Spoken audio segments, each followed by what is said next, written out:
Hi, it's Jeff Altman, the Big Game Hunter, and welcome to Career Coach Office Hours. It's a little later than I thought it might be. I had another technical issue with Restream.io. I hope we're done with that nonsense now, and we can go forward in a normal kind of way where Friday mornings in the area of 9 a.m., I go live on YouTube and LinkedIn to talk about different questions I've received during the week that I haven't had a chance to get to yet, that I can respond to in one cohesive batch and thus be able to help more people. Now, my background is as a former recruiter. I did that for what felt like 100 years. In fact, it was more than 40, filled more than 1,200 full-time positions plus consulting assignments. I host No BS Job Search Advice Radio, which is #1 in Apple Podcasts for job search with more than 2,100 episodes, and jobsearchtv.com, which appears on YouTube at that address. It'll take you directly to my channel. You can also watch me on Amazon, on Roku. So if you've got a Fire TV or a Fire Stick, you can download the JobSearchTV app there.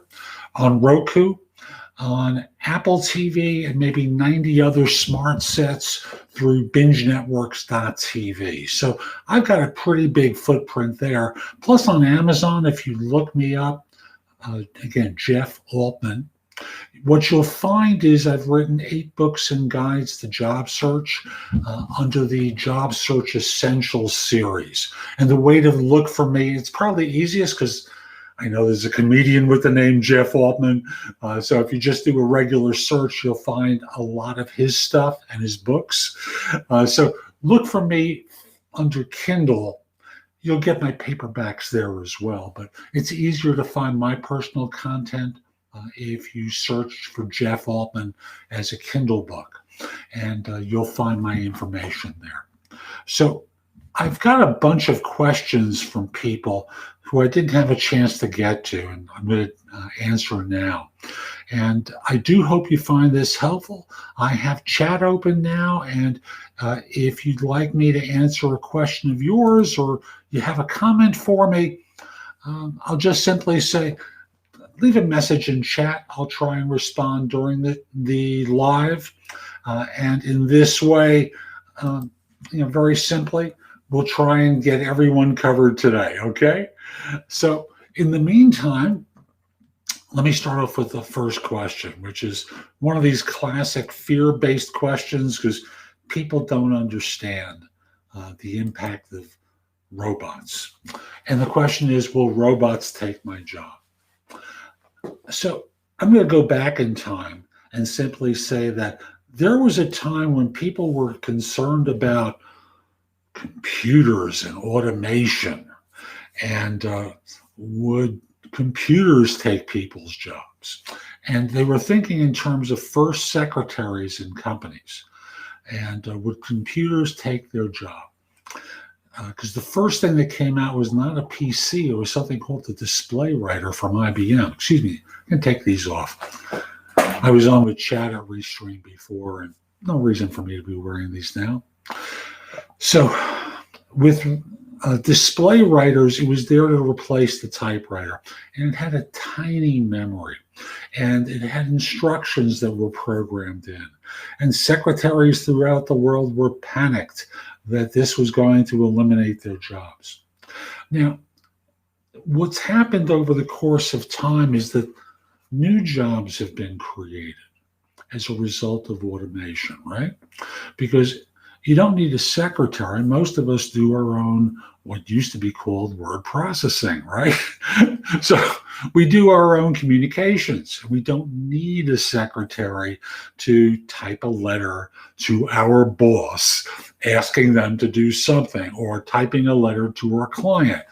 And we've also eliminated the need for whiteout and correct type and other stupid products that existed in the typewriter age, because you couldn't erase anything if you made a mistake. These products helped you do that. Instead, we have a cleaner system, and for everyone, we're now in a position where what we're able to do is, well, very simply, we can do our own messages. So has it eliminated secretaries? Some, but they've been repositioned in different ways. And many have learned different skills and have actually upgraded. So what robots will probably do is much the same thing as they have in factories. We used to have factory workers, thousands of them. And we still have thousands of factory workers in a typical factory. Small factories were always smaller. Big factories always had more people. Factory workers need to learn different skills now. As I had a conversation with someone who's a former plant head, and that interview is not out yet. It'll be out on JobSearchTV probably in about a month. But what we talked about was there are technical skills involved with working in a factory now. And the same thing is going to happen with robots and how robots affect the workforce. So will your job be eliminated? Well, you didn't tell me what you do, but the probability is your job is going to change. In much the same way as we have fewer bank tellers, as we all have ATMs, there's going to be a difference to what work is going to be like now. Next question is number 2. A recruiter told me they have 3 finalists and asked for more details to decide the final one. Why would any recruiter reveal the number of finalists? They could just ask me for the details, right? Well, the reason's pretty simple. And from their standpoint, what they were trying to do was exert pressure. And by the way, Kevin Wilson, good morning. I'll get to that in just a second, okay? So they want to exert a certain amount of pressure to indicate a desire for compliance. And the simple thing is they wanted to see whether or not that pressure could cause you to, be nice, play well with others, things along those lines, and not give them a rough time. Because when someone thinks that they're the finalists, they're the only ones, there's a degree of arrogance that sometimes shows up. So they wanted you to behave and they wanted you to worry. Am I going to get this job or am I going to blow it now? So that's very simple. It's a simple answer for it. Pressure. Put pressure on you. Now from Kevin Wilson. Good morning, Kevin.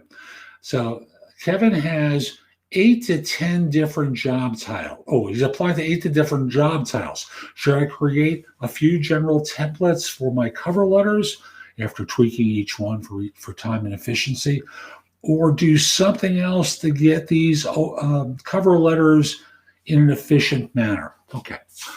My formula for cover letters is pretty simple. So number 1, it's the body of an email, if that's the way that you're applying. If you're uploading into an applicant tracking system, it's page 1 of the applicant tracking system, of the resume. Here's why. On the applicant tracking system, by making it page 1, it's going to be keyword rich related to the job. So your typical cover letter might read, I'm forwarding my resume to you for such and such role. This is how my background lines up with the position, is the next sentence. And then what you do is you take the required skills and the functionality of the role and put it in a left-hand column. In the right-hand column, how long and how recently you performed that, use that skill or perform that function. And the result winds up being you made page 1 keyword rich. And thus the applicant tracking system is going to go, he's got all the keywords here, and pass it on to an actual human being instead of screening you out. And that becomes a very smooth way to handle that. On an email, you make it the body of the email and do the exact same thing, because no one's going to open up a separate attachment. We just don't do that. I did search for 40 years. If I saw an attachment that said cover letter ... or something to indicate it was a cover letter, I never opened it. I went right to the resume. So you make it the body of the email. Creating a basic template, you can do the first and last sentence. The last sentence basically says, I hope to hear from you soon. If not, I'll follow up with you. And you give them a date that you're going to follow up with them. So the beginning, you can make a template. The end, you can make a template. In the middle, it's customized for the individual role. And thus what you're able to do is tell them how long and how recently you performed the function so they don't have to guess. Your resume has to be congruent with that. So the same things need to appear in there. So that involves customizing your resume. And if you don't have the specific skill, you don't include it. It's that simple. But anything that you know that relates to the job, as they've outlined it, anything that you have experience with related to the functionality of the role, you include. Skip things like team player, well-spoken, critical thinker, and my personal favorite, visionary leader. By the way, I hope you detected sarcasm there, Kevin. So that's how you do cover letters for maximum effect, because what that does is shows an understanding to them that you know they're busy and you're just trying to make the fit obvious for them.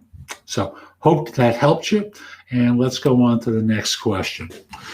What is the general answer to the interview question, why do you want this job? Now, there are two ways to answer that. My personal favorite stems from my time in search, where I had a couple of clients who asked that. And my personal favorite was the New York Times, who would always, in the HR first interview, the very first interview, about 20 minutes in, there was someone there who would ask that question. And I would have candidates prepped to answer it by taking a look at the Times, understanding how they operated. You're welcome, Kevin. And this is the way they would answer it. Why would I want to work at the Times? Why wouldn't I want to work at the Times? This is a great organization, huge reputation, having an impact on the world. And it's not just what you say, but the enthusiasm with which you deliver the answer that made all the difference in the world. So give them some juice. Do a performance for them, and it doesn't commit you to anything. So a little bit before the interview, you do a little research for some of the strong points about the firm, and you basically ham it up for them. The other way of answering the question, less effective, but I think it basically deals with the arrogant employer. Like if you don't think the Times was arrogant asking this question, in an interview where you're dealing with someone who's, shall we say, difficult. And they're just putting a pressure interview on, and it's toward the end, and they say, so why do you want to work for us? And the response is to say, I'm still learning about your organization. I'm not ready to commit that I want to work here. I'm hearing a lot of great things, but I need to know a lot more in order to feel like I really want to work for you. And they'll say, what do you need to know? And be prepared with some questions for them. Like, what are expectations going to be like? And I've got some questions that you ask at the end of an interview in my video course called The Ultimate Job Interview Framework. It's available on Udemy, but the easiest way to find it is by going to thebiggamehunter.us/interviews. And you can order the course there. You can also order it on Skillshare if you happen to be a member there. It's also on LearnDesk, and you can order it as a paperback, and this is like less expensive, a paperback or a Kindle book on Amazon. So that's the way I would address it. My preference is always the first one because it really blows smoke up the jerk's butt, and it allows you to throw it back at them. The other way is with the strength and power. And I used to tell people who were interviewing at Wall Street firms when I still did search, they're going to want to see that you have a spine.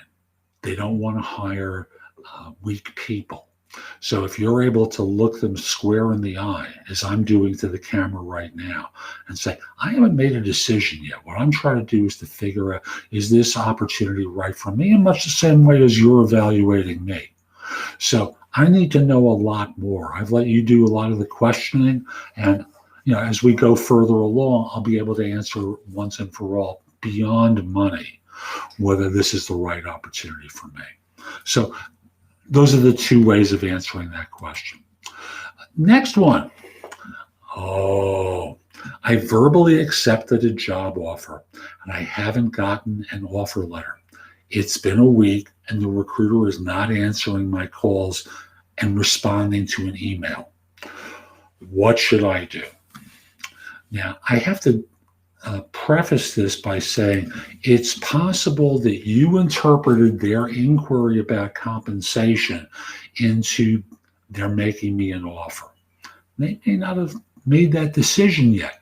They may not have said these words, we're making you an offer. The offer is at. And as a result, you, shall we say, overstepped here in your expectation. So if that's the case, you misunderstood. Now, let's assume that you understood correctly. Here's what to do. And this is one of my favorite things. It worked for me as a recruiter when clients were sometimes ducking me. I would start off by sending an email. I waited, most people message on a predictable pattern.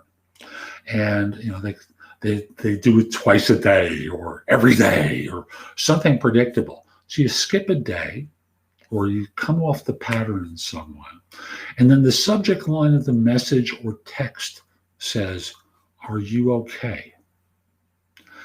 And in the body of the email and in the rest of the message or the text, you said, I received an oral offer. I'm still waiting for the offer letter. I've tried contacting you a few times. I haven't heard back. I'm just trying to make sure, are you okay? Now, that normally guilts them or gives them some feeling of shame that they've been ducking you, and they know now that you're concerned about them, oh, God. Oh, and they tend to surface.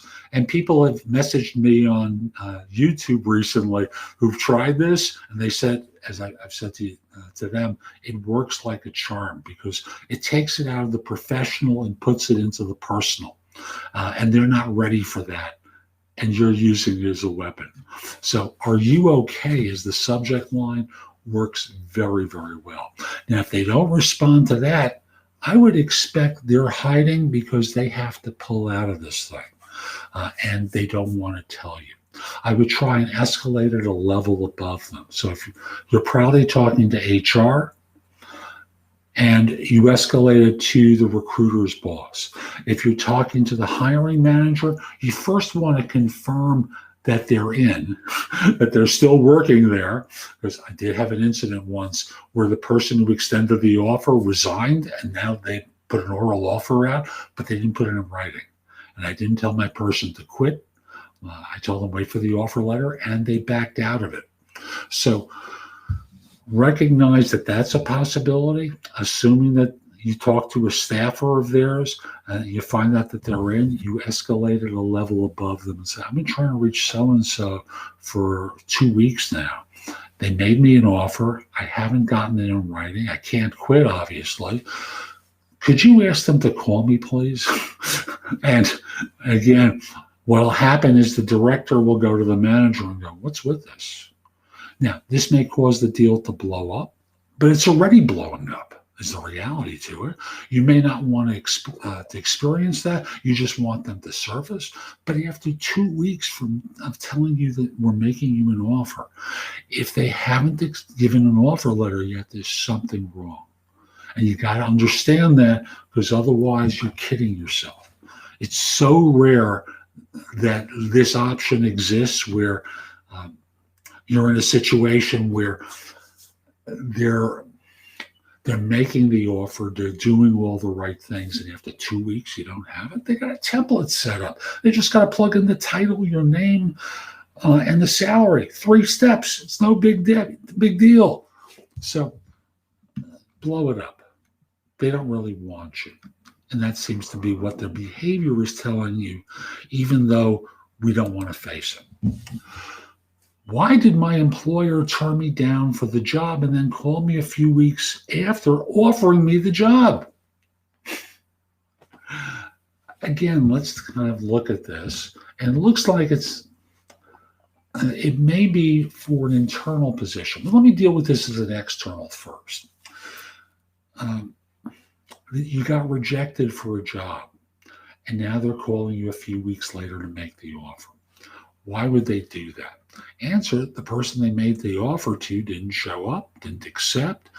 Probably because a couple of weeks went by. The probability is that they didn't, they accepted, took a counter and stayed, accepted, ghosted, accepted, washed out. Those are the three primary things that have happened.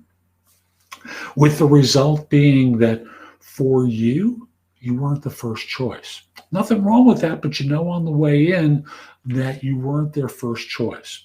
I would circle back to them and I would ask them, why is it that you made me the offer? I got the rejection. What's changed?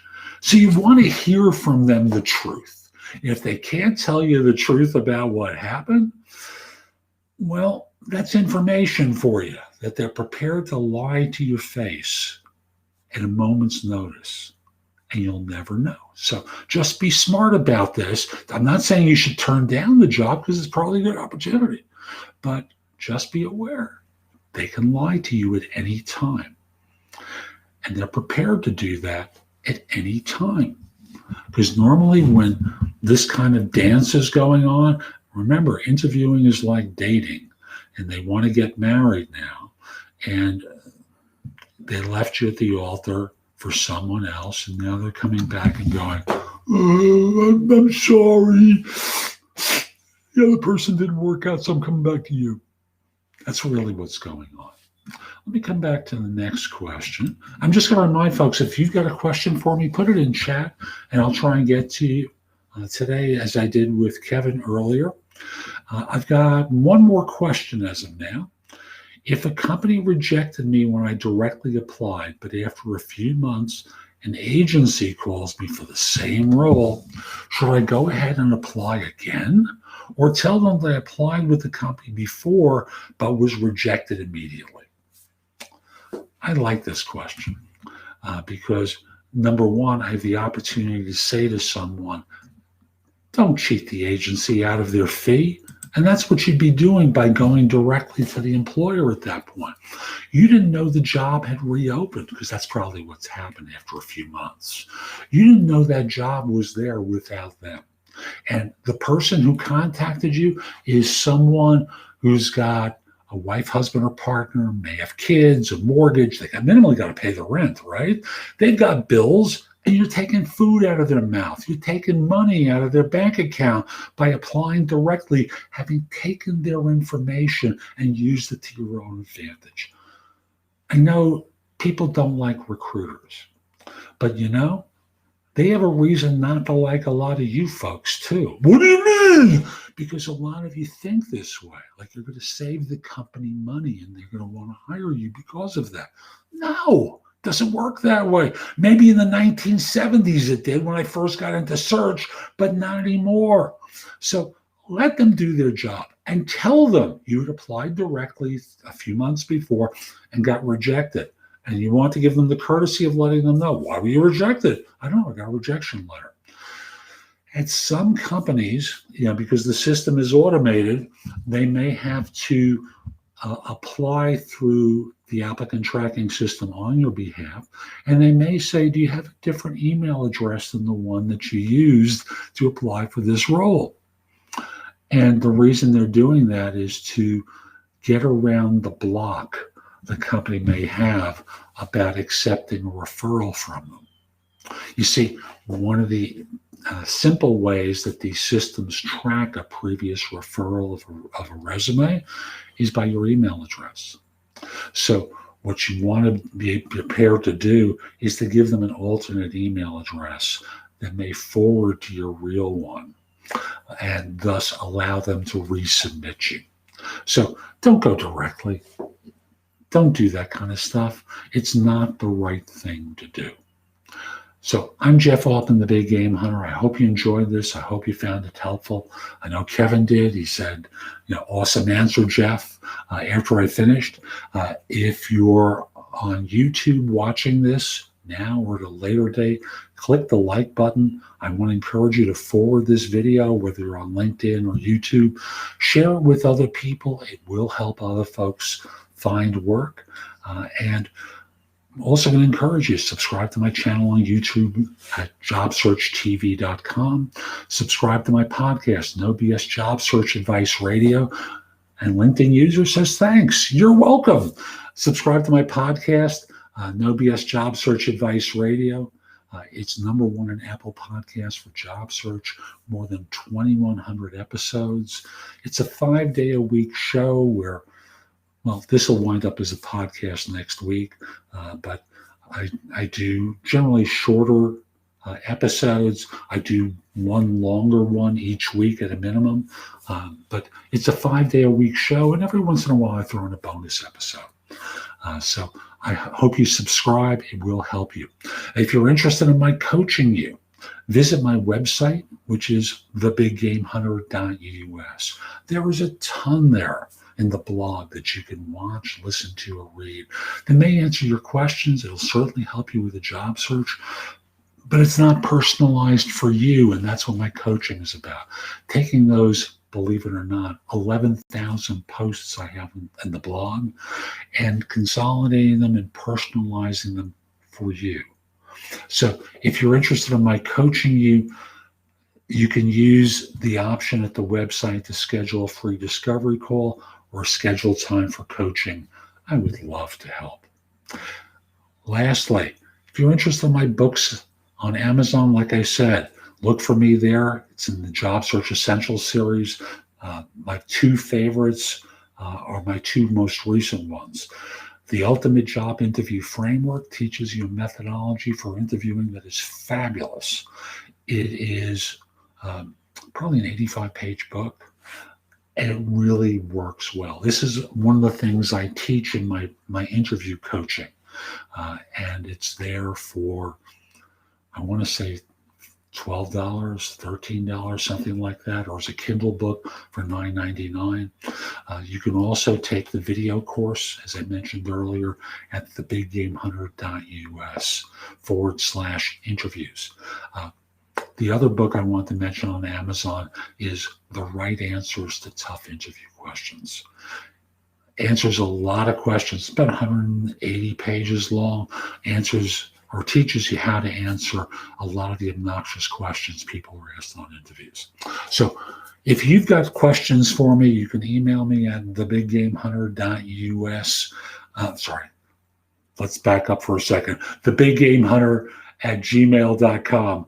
In the subject line, put the phrase office hours or career coach office hours. I'd love to help you and answer your questions. Hope you have a terrific day. And most importantly, be great. Take care.